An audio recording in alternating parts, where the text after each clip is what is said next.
Hello my dear students, आज अपने move करेंगे with the first class of auditing. अगर हम बात करें आपके CU सेमेस्टर 5 में there are 3 practical papers and 2 theoretical papers. तो प्रैक्टिकल में अपना अकाउंट्स हो गया, मैथ्स हो गया, टैक्स हो गया। थ्योरी में 1 is auditing and the other is economics. तो अपना तीनों प्रैक्टिकल तो चल ही रहे, तीनों का 3-3 चैप्टर ओवर हो गया। तो आई थॉट कि अब चलो थोड़ा थोड़ा थ्योरी भी शुरू कर देना चाहिए अपने को। कॉपी में प्लीज़ हेडिंग बनाओ, ऑडिटिंग फर्स्ट क्लास। क्या रहेगा, सब्जेक्टिव की MCQ? Definitely subjective. MCQ का मज़ा आप लोग को पिछले सेमेस्टर्स में मिल चुका है। अपना ये वाला paper it's pure subjective paper, मतलब एग्ज़ाम में लिखना पड़ेगा, लिखोगे तब मार्क्स मिलेगा। जैसे था ना सेमेस्टर 3 में IFS सब्जेक्टिव था, तो वैसे ही इससे क्वेश्चन आएगा। ऑडिटिंग का मतलब क्या होता है? This is one of the most interesting theoretical paper. अगर थोड़ा समझ के करोगे ना, इसमें देखो लंबा लंबा आंसर्स तो लिखना पड़ेगा एग्ज़ाम में, अच्छे से लिख पाओगे अगर ये टॉपिक समझते हो। रटना नहीं है, ऑडिटिंग पूरा समझना है। ये पेपर हो गया थोड़ा थोड़ा क्या CA लोग का पेपर।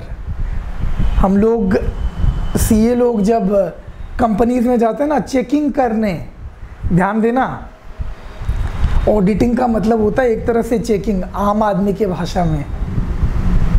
जब भी कुछ चेक करने जाते हैं वी कॉल इट ऑडिटिंग। और क्या चेक करने जाते हैं, कुछ मतलब क्या, फिनेंशियल स्टेटमेंट कंपनी का, trading PL, balance sheet, cash flow, fund flow, financial statements का जब checking होता है हम लोग उसको स्टैंडर्ड वर्ड में we call it auditing. And auditing में अगर हम बात करें एग्ज़ाम में कितना मार्क्स का पेपर रहेगा, 80 मार्क्स, 20 मार्क्स कॉलेज के हाथ में। पहला चैप्टर, ये चाहो तो कंटेंट्स आप लोग लिख लो, कॉपी में उतार लो। Chapter 1 will be concept, need and purpose of audit, कि क्या ज़रूरत है, पर्पस क्या है ऑडिट का। ऑडिट का मतलब चेकिंग का। अरे पहले तो ये समझो ये ऑडिटिंग का पर्पस क्या होगा, चेकिंग का पर्पस, कि जो ऑडिटिंग करवा रहा है, जो चेकिंग करवा रहे हैं उसका मन का शांति। आप मान लो कोई कंपनी के शेयर होल्डर हो, रिलायंस का शेयर्स आपके पास है, मतलब आप कहीं ना कहीं कंपनी के मालिक हो, पर आपको क्या रिलायंस कंपनी में ऐसे ही घुसने देगा? घुस क्या पंचायती करोगे? Not allowed. पर since you are owner of the company, आप सब ओनर्स के बिहाफ पे, शेयर होल्डर्स के बिहाफ पे हम CA लोग कंपनी का बुक्स ऑफ अकाउंट चेक करते हैं सारा, कि कहीं कुछ गड़बड़ घोटाला तो नहीं किया। गड़बड़ घोटाला कौन करेगा? डायरेक्टर लोग करेगा। क्यों करेगा? वो लोग अपना खुद का प्रॉफिट करवाने के लिए। जैसे हर एक का एक एक होता है ना, जैसे अगर हम कंपनी का ऑडिट का बात करें, स्टैट्यूटरी ऑडिट बोलते हैं उसको।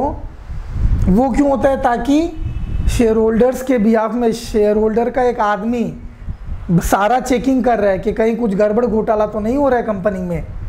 कुछ गड़बड़ होगा फिर क्या करेगा वो CA?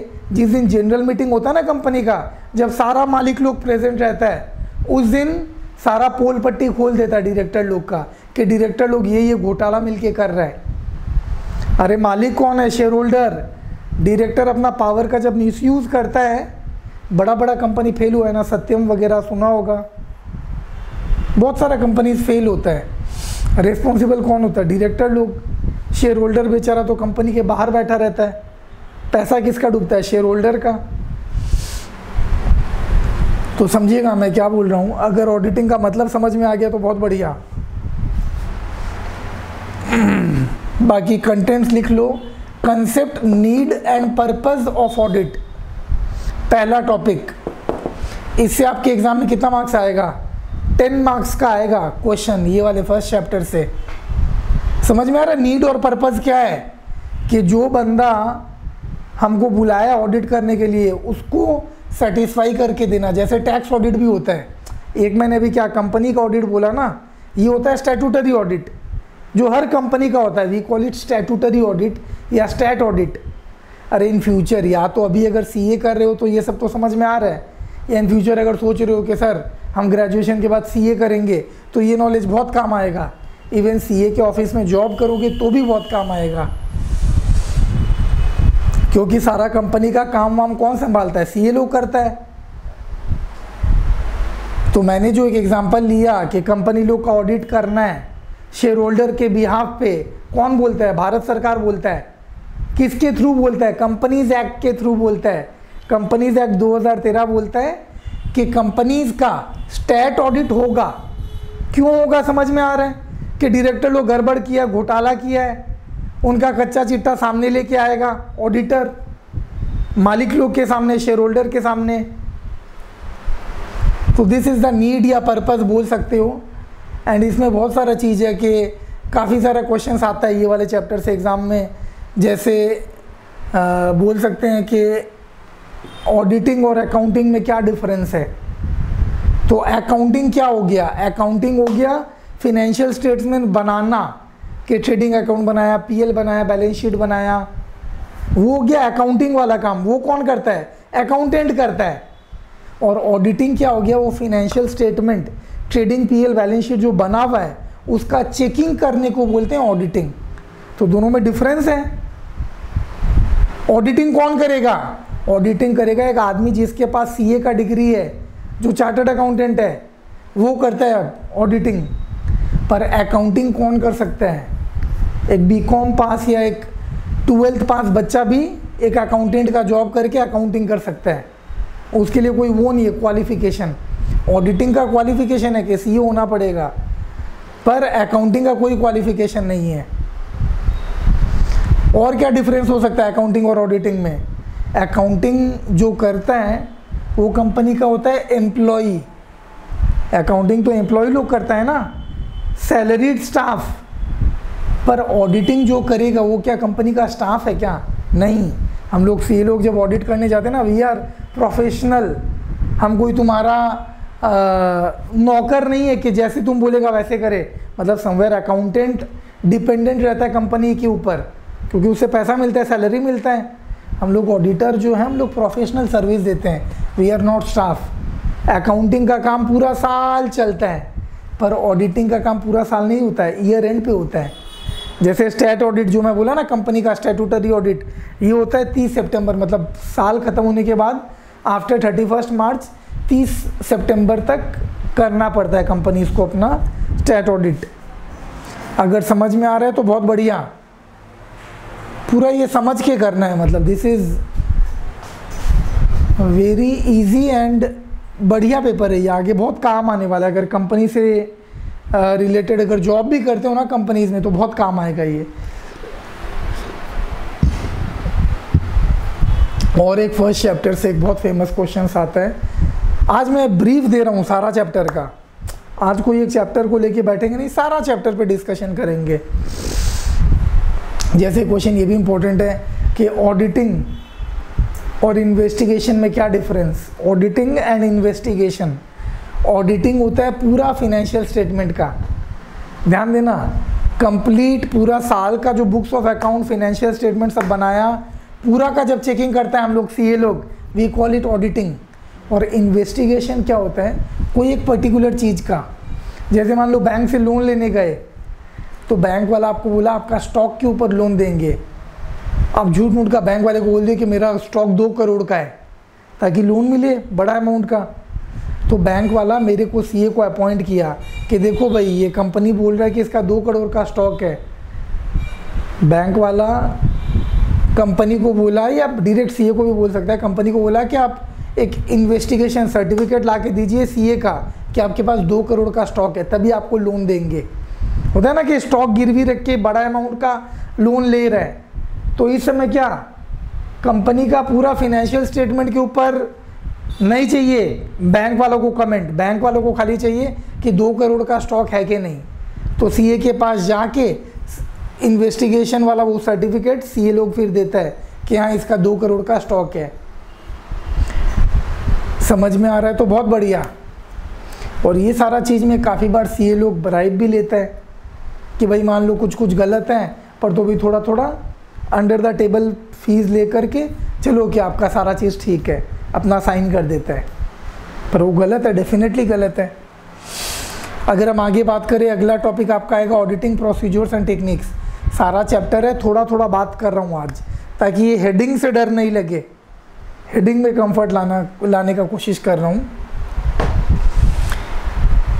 Auditing procedures and technique कि ऑडिटिंग कैसे करेगा, प्रोसीजर क्या रहेगा। सबसे पहले कंपनी एक सीए को अपॉइंट करेगा, एंगेजमेंट लेटर देगा। जैसे होता है ना शादी का ऑफ़र आप लोग देते हो, आप लोग नहीं देते हो, एक एज पे जाके दिया जाता है ना कि विल यू मैरी मी, तो वैसे ही कंपनी ऑडिटर को, सीए को, एक सीए को जाके अप्रोच करता है कि प्लीज़ आप हमारा कंपनी का ऑडिट कर दोगे। और फिर अगर सहमति देता है वो सीए, हर सीए का ना लिमिट रहता है, हर एक तरह का ऑडिट के ऊपर लिमिट है, कहीं पे 30 ऑडिट का लिमिट है, कहीं पे 40। ऐसा नहीं है कि कोई अगर सीए फेमस है तो अनाप शनाप 100-150 कंपनी का ऑडिट कर दे। गवर्नमेंट कंपनीज एक्ट अलाउ नहीं करेगा, क्योंकि अगर आप अपने कैपेसिटी के बियॉन्ड अगर वर्कलोड लोगे तो क्वालिटी ख़राब होगा। अगर जहाँ 30-40 ऑडिट करना नॉर्मल है वहाँ आप 100-150 ऑडिट कर रहे हो, मतलब आप ऑडिट नहीं कर रहे हो, खाली साइन करके पैसा ले रहे हो। तो वही लिमिट्स रहता है। तो पहले वो ऑफ़र लेटर देता है कंपनी, फिर सीए रजामंदी देता है, हाँ भरता है, तो कंपनी एंगेजमेंट लेटर देता है कि चलो हम आपको एंगेजमेंट लेटर, जैसे होता है ना कि जॉब मिल गया तो एक ऑफ़र लेटर आता है, वैसे ही ऑडिट से पहले एंगेजमेंट लेटर आता है। फिर वो सीए क्या करेगा, अपना ऑडिट प्लान बनाएगा। ऑडिट प्लान में क्या कि मान लो कोई ऐसा कंपनी है जिसका उसको नॉलेज नहीं है, तो उसके बारे में जानकारी लेगा, एक्सपर्ट से बात करेगा, ऑडिट प्लान बनाएगा, ऑडिट प्रोग्राम बनाएगा। और प्रोसीजर्स में क्या चलेगा, जब ऑडिट करने जाएगा वर्किंग पेपर मेंटेन करेगा कि जब वो कुछ डिसीजन ले रहा है वो सीए, तो हर चीज़ वर्किंग पेपर में रहना चाहिए।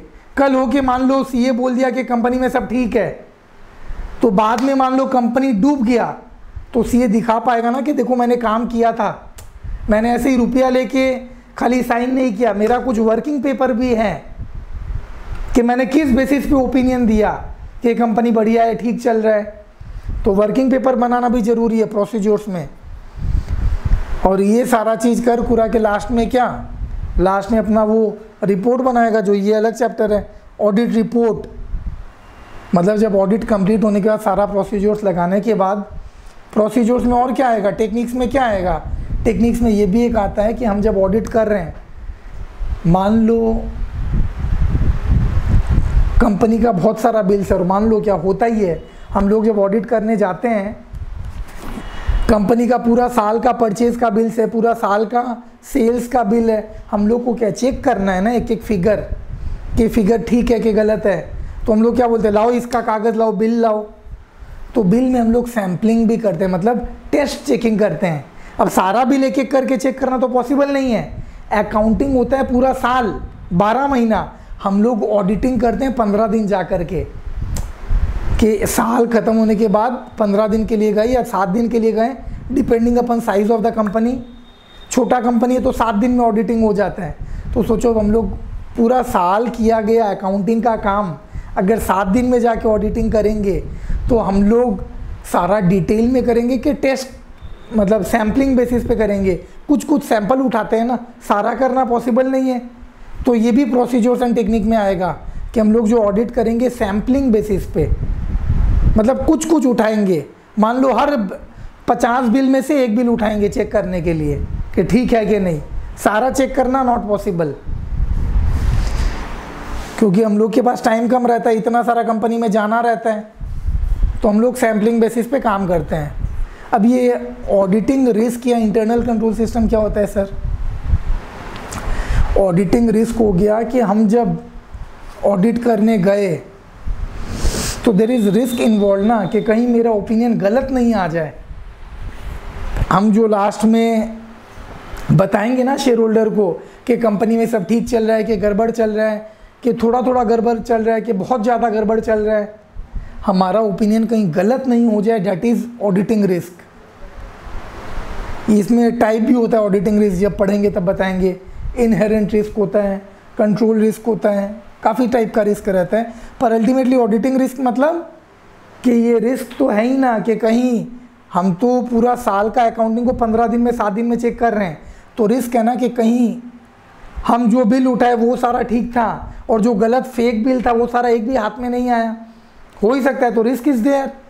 एंड इंटरनल कंट्रोल सिस्टम बहुत इंपॉर्टेंट वर्ड है, इंटरनल कंट्रोल। इंटरनल कंट्रोल मतलब कि जहाँ हम चेकिंग करने जा रहे हैं, जहाँ हम ऑडिटिंग करने जा रहे हैं, वहाँ उन लोग का सेल्फ डिसिप्लिन कैसा है या सेल्फ मैनेजमेंट कैसा है। इंटरनल कंट्रोल अच्छा और ख़राब का एग्जांपल देता हूँ। जैसे मान लो आप कोई प्राइवेट बैंक में जाते हो, तो प्राइवेट बैंक में जाते हो देखते हो ना सब डिसिप्लिन वे में काम चल रहा है,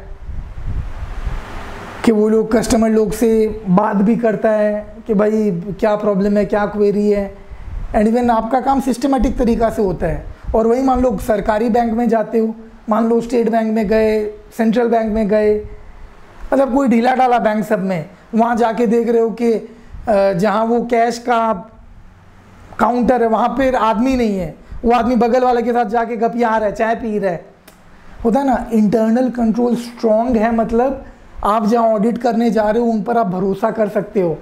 इंटरनल कंट्रोल मतलब उनका खुद का मैनेजमेंट कैसा है, उनका खुद का एक्टिविटी कैसा है। इंटरनल कंट्रोल अगर स्ट्रॉन्ग होता है, अच्छा होता है, जो कि प्राइवेट बैंक्स में दिखता है, तो समवेयर आप उन पे थोड़ा भरोसा कर सकते हो। पर इंटरनल कंट्रोल अगर ढीला ढाला है कि आप गए ऑडिट करने, कोई को कोई से मतलब ही नहीं, सब अपने धुन में चल रहे हो उस कंपनी में, तो वहाँ पर क्या फ्रॉड होने का ज़्यादा चांसेस है। इंटरनल कंट्रोल अगर स्ट्रॉन्ग हो तो risk of miss statement, risk वो कम हो जाता है अगर स्ट्रॉन्ग है इंटरनल कंट्रोल। और इंटरनल कंट्रोल अगर ढीला है, समझ में आ रहा है ना इंटरनल कंट्रोल का मतलब, कि जहाँ हम ऑडिटिंग करने जा रहे हैं वहाँ उन लोग का खुद का कामकाज कैसे चलता है, कि वहाँ जाके ही समझ में आता है साला कितना बढ़िया तरीका से काम कर रहा है ये लोग। तो बढ़िया तरीका से काम कर रहा है मतलब वहाँ गलती मिलने का चांस भी कम है। और अगर जाके देख रहे हो साला सब बेकार है, कोई ढंग से काम ही नहीं कर रहा है, तो भाई गलती मिल सकता है, गलती मिलने का पूरा चांसेस है। सब यहाँ अपना अपना काम कर रहा है, अपना खुद का प्रॉफिट मोटिव देख रहा है सब कोई, तो वैसा कंपनीज में अपने को फ्रॉड और एरर मिलने का चांस ज़्यादा रहता है। तो ऑडिटर को और टाइट होकर के काम करना पड़ेगा, कमर कस के काम करना पड़ेगा। फिर एक चैप्टर आएगा, ये सारा मार्क्स है, ठीक है ना, इससे 10 मार्क्स का क्वेश्चन आएगा, इससे 15 मार्क्स का आएगा एग्जाम में। ये वाले चैप्टर से आएगा 10 मार्क्स का क्वेश्चन। अब ये वाउचिंग एंड वेरिफिकेशन, इससे भी 10 मार्क्स। वाउचिंग वेरिफिकेशन क्या होता है, मतलब हमारा जो ये चेकिंग होता है ना, ऑडिटिंग चेकिंग, हम लोग जब, आप लोग को तो पता है फिनेंशियल स्टेटमेंट में ऊपर क्या रहता है, ट्रेडिंग पीएल, नीचे रहता है बैलेंस शीट। हम लोग जब ट्रेडिंग और पीएल का आइटम का कुछ चेकिंग करते हैं ना, we use the word vouching, कि वाउच कर रहे हैं, चेकिंग कर रहे हैं। और जब हम लोग बैलेंस शीट का कोई आइटम का चेकिंग करते हैं ना, हम लोग वर्ड यूज़ करते हैं वेरिफिकेशन। मैं रिपीट कर रहा हूँ, प्लीज़ सुनिएगा, कि अगर हम लोग चेकिंग कर रहे हैं ट्रेडिंग एंड पीएल का आइटम, ट्रेडिंग पीएल का आइटम का चेकिंग मतलब परचेज का चेकिंग, वेजेस का चेकिंग, सेल्स का चेकिंग, सैलरीज का चेकिंग, अरे हर चीज़ का चेकिंग करना पड़ता है ना, कि वो फिगर ठीक है कि नहीं, वो वैल्यू ठीक है कि नहीं। सैलरीज मान लो दिखा के रखा है, सैलरीज मान लो दिखा के रखा है 15 लाख, और जबकि सैलरीज जा रहा है मात्र 2-3 लाख, ज़्यादा दिखा दिया। ज़्यादा भी देखो, दो तरह का स्टेटमेंट बनता है, ये भी चीज़ समझो। एक होता है पीएल बनता है शेयर होल्डर को दिखाने के लिए, तब कंपनी क्या चाहता है कि उन लोग का प्रॉफिट ज़्यादा दिखे, शेयर होल्डर के सामने प्रॉफिट ज़्यादा दिखेगा तो कंपनी का इज्जत बढ़ेगा उनके नज़र में, वो लोग और शेयर खरीदेगा एंड कंपनी का शेयर प्राइस दाम बढ़ेगा। एक होता है पीएल जो बनता है टैक्स देते समय, टैक्स देते समय जब पीएल बनता है ना, तब हम लोग चाहते हैं हम लोग का प्रॉफिट कम दिखे, क्योंकि जितना ज़्यादा प्रॉफिट दिखेगा उतना ज़्यादा टैक्स देना पड़ता है। तो कंपनी लोग का रहता है कि जब हम शेयर होल्डर को दिखाएं तो खर्चा थोड़ा 1-2 हाइड कर दें ताकि मेरा प्रॉफिट चमके। शेयर होल्डर को जब अपना दिखा रहे हैं ट्रेडिंग पीएल, क्योंकि उससे कंपनी का इज्जत बढ़ेगा मार्केट में, पर जब कंपनी टैक्स देने जाता है ना, उस समय चाहता है ट्रेडिंग पीएल में मेरा प्रॉफिट कम दिखे, दोनों का सेपरेट पीएल बनता है। यस, तो मैं बोल रहा हूँ कि हम लोग वाउचिंग करेंगे। जैसे मान लो सैलरीज़ का मैंने एग्जांपल लिया था कि सैलरीज़ दे के रखा है 15 लाख डेबिट तरफ, कहाँ दिया रहेगा? पीएल में। पर हम लोग जब वाउचिंग किए ना उस सैलरीज़ वाला खर्चा का, तो हम देख रहे हैं हमारा सैलरीज़ है मात्र 3 लाख, 12 लाख बढ़ा के रखा है। क्यों? ताकि प्रॉफिट कम आए, टैक्स कम देना पड़े। प्रॉफिट कम रहेगा तो टैक्स कम देना पड़ेगा। तो हम लोग जब ट्रेडिंग पीएल का कोई भी आइटम को चेक करेंगे, we can use the word vouching, कि चलो सैलरीज़ का वाउचिंग करते हैं, चलो परचेज़ का वाउचिंग करते हैं। ये सब ऑडिटिंग का टर्म है कि चलो इलेक्ट्रिसिटी बिल्स का वाउचिंग करते हैं। कोई भी आइटम डेबिट तरफ जो दिया हुआ है चेकिंग कर रहे हैं, चलो उसका वाउचिंग करते हैं। एंड वेरिफिकेशन होता है बैलेंस शीट का आइटम का, कि जैसे मान लो बैलेंस शीट में दिखा रखा है प्लांट 20 करोड़ का प्लांट है, अलग अलग 4-5 जगह पे बैलेंस शीट में दिखा रखा है, इज्जत बढ़ाने के लिए, शेयर होल्डर के सामने इज्जत रहेगा। और बाद में ऑडिटर का ये भी जिम्मेवारी है कि वाकई में उतना का प्लांट है कि नहीं। एंड इवन मान लो दिखा दिया कि ड्यूरिंग द ईयर 50 लाख का नया मशीन खरीदा है, तो अब सीए का क्या जिम्मेदारी है? चेक करना है कि उसका बिल देखो प्रॉपर है कि नहीं, बिल में जीएसटी पेड है कि नहीं, इवन वो जो मशीन दिखा रहा है खरीदा है फैक्ट्री में इंस्टॉल हुआ है कि नहीं। मान लो फैक्ट्री गया देखने के लिए, देख रहा हूँ मशीन वहाँ है ही नहीं, तो ये चीज़ गलत है ना, कि आपको हर चीज़ वेरीफाई करना है, चेक करना है कि कहीं शेयर होल्डर के साथ धोखा तो नहीं हो रहा है, कि दिखा कुछ रहा है रियल में हो कुछ रहा है। ऐसा डायरेक्टर लोग करता है काफ़ी कंपनी में। तो डायरेक्टर का फ्रॉड एंड एरर को पकड़ने के लिए तो हम लोग सीए बने कि चेक करेंगे, हर एक आइटम को चेक करेंगे। अगर हम लोग ट्रेडिंग पीएल का आइटम को चेक करेंगे, हम लोग उसको बोलेंगे वाउचिंग। बैलेंस शीट का आइटम को चेक करेंगे, उसको बोलेंगे वेरिफिकेशन। अगर समझ में आ रहा है तो बहुत बढ़िया।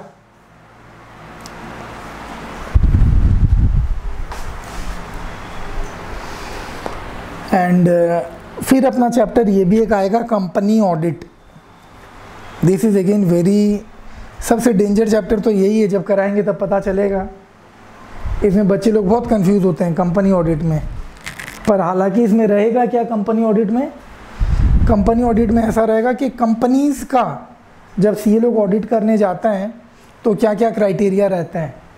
जैसे क्वालिफ़िकेशन क्या है, कि क्वालिफाइड है कि नहीं हम ऑडिटर बनने के लिए, तो उसमें भी बहुत सारा क्राइटेरिया। जैसे अगर हम उस कंपनी का एम्प्लॉई है, मान लो मैं रिलायंस में जॉब करता हूँ, IMA और मैं रिलायंस में जॉब कर रहा हूँ, तो अब हम सिंस उस कंपनी में जॉब ही कर रहे हैं ना, तो अब हम उस कंपनी का ऑडिट नहीं कर सकते हैं कि रिलायंस का मैनेजर जो था मेरे को बोला कि धनेश जी आप तो सीए हैं, आप ये कंपनी का ऑडिट कर दो ना, साइन ही तो करना है।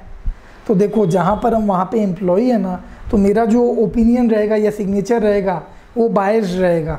हमको पता है कि हर महीना मेरे को यहाँ से सैलरी उठाना है, तो कहीं ना कहीं हम गलत ओपिनियन दे सकते हैं। तो I am not qualified to become auditor of that company. ये सब इस चैप्टर में पढ़ेंगे कि who are qualified, who are not qualified, क्या क्या क्राइटेरिया है, सारा चीज़ पढ़ेंगे। एंड इवन इसमें ये सब पढ़ेंगे कि अगर कोई ऑडिटर गड़बड़ी करता है, मान लो मुझे अपॉइंट कर दिया कोई एक कंपनी ने ऑडिट करने के लिए, क्या वो हमारा कंपनी का चेकिंग करो। ड्यूरिंग नॉर्मली जब अपॉइंट होता है ना 5 साल के लिए अपॉइंट होता है, और एवरी ईयर जनरल मीटिंग में अप्रूवल लिया जाता है शेयर होल्डर्स का कि इसको कंटिन्यू रहने दे के नहीं, पर मैक्सिमम कब तक? 5 साल तक। तो ड्यूरिंग दैट इवन 5 ईयर्स अधिकार है कंपनी के पास, शेयर होल्डर के पास, कि मेरे को हटा सके, रिमूव भी कर सकते हैं। कि मान लो देखा गया कि मेरे को अपॉइंट किए एज ऑडिटर, और फिर हम क्या करने लगे, हम डायरेक्टर लोग के साथ मिलके हम भी घोटाला करने लगे। जैसे ही कंपनी का मान लो शेयर होल्डर लोग में कुछ लोग को पता चला, तो they even have the powers कि during that 5 years middle of the time में भी मेरे को निकाल सके कि नहीं चलेगा, ऐसा ऑडिटर नहीं चाहिए मेरे को। कि एक तो हम लोग आपको अपॉइंट किए कि कुछ गलती फ्रॉड बताओ, आप तो खुद ही डायरेक्टर के साथ मिलके फ्रॉड करने लग गए। तो ऐसे मिडिल में रिमूव करने का पावर भी है। और भी बहुत सारा चीज़ पढ़ेंगे ये वाले चैप्टर में। इसमें टोटली कंपनी का ऑडिट से रिलेटेड बातचीत चलेगा। एंड फिर जब पढ़ेंगे ऑडिट रिपोर्ट एंड सर्टिफिकेट तो ये समझना है कि ऑडिट रिपोर्ट कितना तरह का आता है। देखो, एक आता है अनमॉडिफाइड ऑडिट रिपोर्ट। 4 तरह का ऑडिट रिपोर्ट हो सकता है, बोर्ड पे लिख के ही बताते हैं।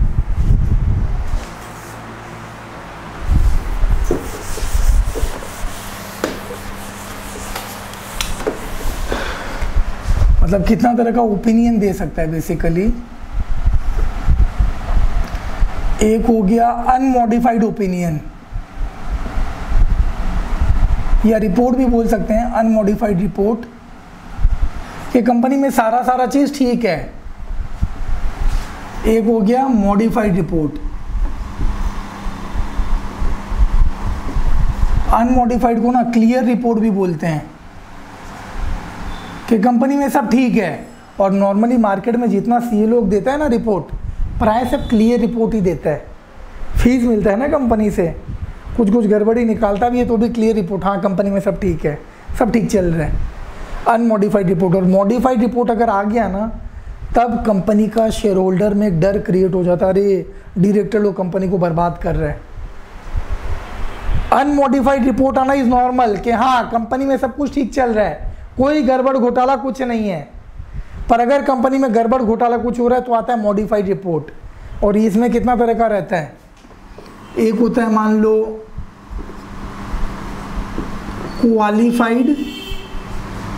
क्वालिफाइड रिपोर्ट,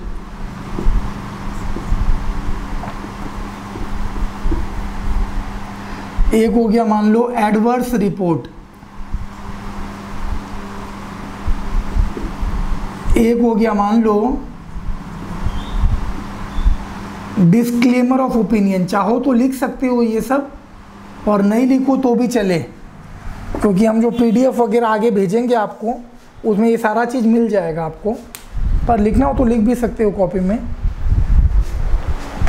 समझना, जब थोड़ा गलती मिलता है ना, कि मान लो कंपनी में थोड़ा घोटाला हो रहा है, थोड़ा गड़बड़ी है, तो वो देता है क्वालिफाइड रिपोर्ट, कि और तो सब ठीक है पर थोड़ा ये चीज़ कमी है। एक होता है एडवर्स रिपोर्ट, ये सबसे ख़राब है। एडवर्स रिपोर्ट कब देगा, कि जब कंपनी में भर के घोटाला हो रहा है, भर के बर्बादी चल रहा है, डायरेक्टर लोग लूट के खा जाएंगे, तो वैसा केसेस में देगा एडवर्स रिपोर्ट। एडवर्स रिपोर्ट आने के बाद तो मान लो कंपनी का रेपुटेशन ही ख़त्म हो जाएगा, अगर कोई कंपनी का एडवर्स रिपोर्ट आ जाता है ना।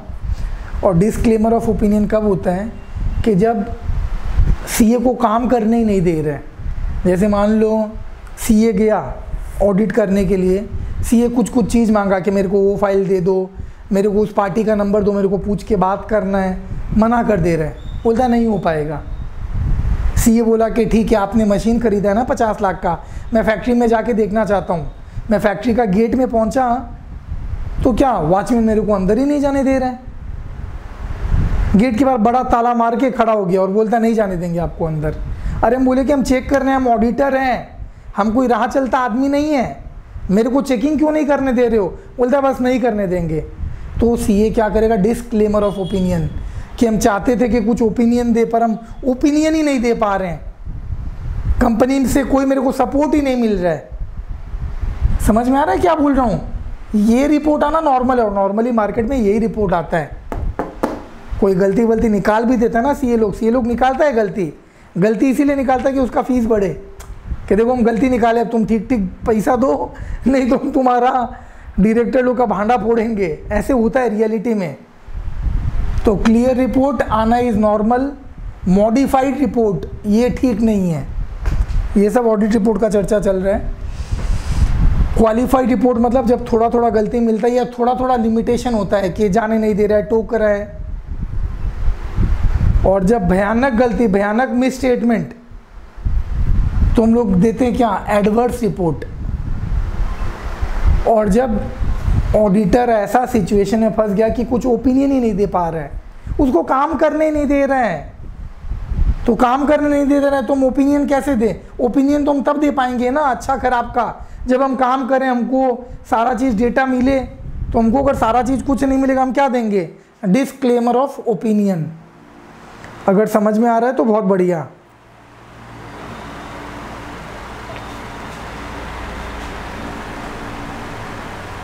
चलो आगे बढ़ते हैं। ये सारा चीज़ इस चैप्टर में पढ़ेंगे डिटेल्स में। एंड एक चैप्टर आएगा other thrust areas. Other thrust areas में क्या कि मोटा मोटी सारा चैप्टर में हम लोग बात करते हैं कंपनी ऑडिट रिलेटेड, मतलब समवेयर स्टैट्यूटरी ऑडिट का बात चलता है। हम जो बोले थे ना शेयर होल्डर के बिहाफ पे अदर थ्रस्ट एरियाज़ में पढ़ेंगे कि ऑडिट और भी बहुत तरह का होता है। जैसे कॉस्ट ऑडिट होता है, बोर्ड पे लिखता हूँ, आप लोग को अच्छा लगेगा, चाहो तो उतार भी सकते हो। नॉर्मली मेन क्या होता है, स्टैट्यूटरी ऑडिट कंपनीज एक्ट के बिहाफ पे करवाना पड़ता है। कंपनीज एक्ट बोलते हैं कि शेयर होल्डर के साथ धोखा नहीं हो बोल के स्टैट ऑडिट करो। तो अदर थ्रस्ट एरियाज में पढ़ेंगे कि और क्या क्या तरह का ऑडिट होता है। कॉस्ट ऑडिट होता है, ये होता है नॉर्मली मैन्युफैक्चरिंग कंपनीज का, कि जो भी कॉस्ट का डेटा वगैरह लिया है कि मैन्युफैक्चरिंग कंपनी में वो सारा चीज़ ठीक है कि नहीं, गलत तो नहीं है कम, तो ये सारा चीज़ इसमें कॉस्ट ऑडिट में पता चलता है। एंड फिर अपने पढ़ेंगे टैक्स ऑडिट।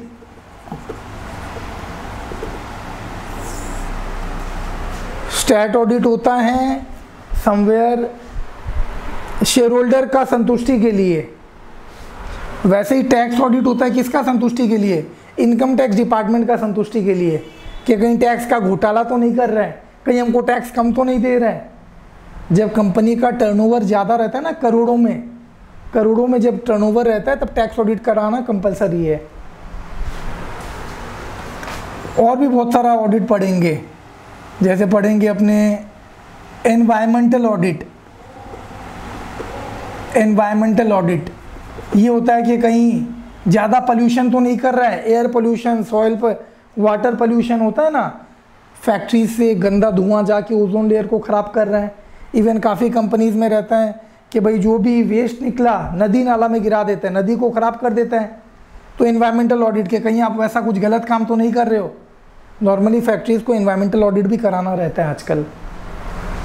इस तरह का और भी बहुत सारा ऑडिट है। अदर थ्रस्ट एरियाज़ में पढ़ेंगे कि कॉस्ट ऑडिट होता है, टैक्स ऑडिट होता है, एनवायरमेंटल ऑडिट होता है, सोशल ऑडिट होता है। ऐसे और भी जो ऑडिट है सारा चीज़ इसमें पढ़ेंगे। This were the brief introduction जो मैंने आज दिया सारा चैप्टर्स का थोड़ा बहुत। एंड बाकी अगले दिन अपने फिर स्टार्ट करेंगे with the first topic. Introduction class तो ओवर हो गया। एंड बाकी प्लीज़ ऑडिट समझ के करो, अच्छा लगेगा, रटने का कुछ भी नहीं ऑडिट में। ये सारा थ्योरी समझ जाओगे ना, फिर एग्ज़ाम वाले दिन बड़ा बड़ा पैराग्राफ बना भी पाओगे खुद से। और नहीं तो क्या रट के इतना कितना बड़ा पैराग्राफ याद करोगे, याद करने का चीज़ नहीं है ये सब, सारा चीज़ समझने का है। बाकी कुछ भी डाउट क्वेरीज रहे तो आप लोग मेरे को कॉल मैसेज कर सकते हो।